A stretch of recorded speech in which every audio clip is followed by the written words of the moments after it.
Karen demands VIP table claiming to know the owner, but I'm the owner, and she was left crying with a $4,000 bill after my revenge. Karen storms into the restaurant, screaming that she knows the owner and that we must give her and her group of pals the VIP table reserved for celebrities. The trouble is, I own the restaurant and have no idea who this lady is, but I decided to play along and see what happened. During the dinner, one of the girls asked me whether I thought my life was meaningless because I worked as a waiter. That's when I realized all bets were out, and I was going to exact my retribution. This is what I did. This occurred around Christmas and New Year's. My grandparents emigrated to Canada from Italy in the 1970s and established a restaurant. When they died, my parents took over the restaurant, which they grew and enlarged throughout the decades. I've been working at the restaurant since I was 15. As my parents became older, they retired and became snowbirds, spending the winters in Florida. They sold the restaurant to me a few years ago, but they kept a tiny percentage of the stock as a supplementary source of income in addition to their savings. As soon as I took possession, I modernized the old place. I rebuilt the restaurant, altered the logo,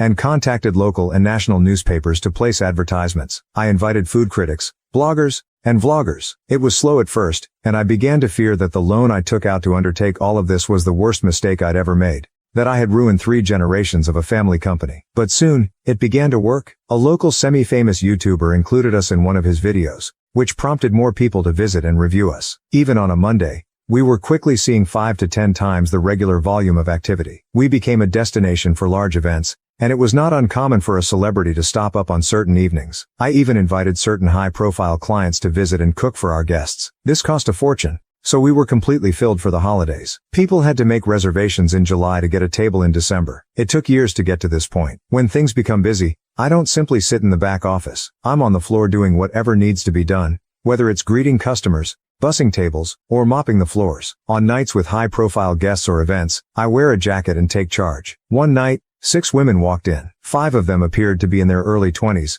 with the leader looking to be in her mid-20s. My best assumption was that she was an elder sister of one of the females or an older sorority sister to incoming college students. I was greeting them at the entrance, and as they approached, Queen Bee Karen was telling the baby Karens how fantastic this restaurant is, how delicious the cuisine is, and how there might even be celebrities there. When she approached me, she explained that she required a table for 6. I responded, "Of course, can I get the name on the reservation?" She stared at me. She responded, "Oh, I didn't make one, but it's okay. The owner is a personal friend of mine. He said he always keeps 1 or 2 tables open for special guests and we can have one of those tonight." This is true for many high-profile restaurants, and I've been doing it recently as well. But I had no idea who this woman was, and she had never discussed any of this with me. I understood she was attempting to get in without a reservation, but she had chosen the worst person to try this with. I told her, "I am sorry, but we cannot seat anyone without a reservation. As you can see, we do not have any seats available." I didn't want to go all out and say, "I'm the owner, and we have never spoken before, so I never promised you anything," but I didn't want to embarrass her in front of the other girls she was with at the time. She then instructed one of the other girls to take a picture of me. She announced that she would speak with the owner and ensure that I was either scrubbing toilets or fired by the end of the week. The other girls behind her joined in,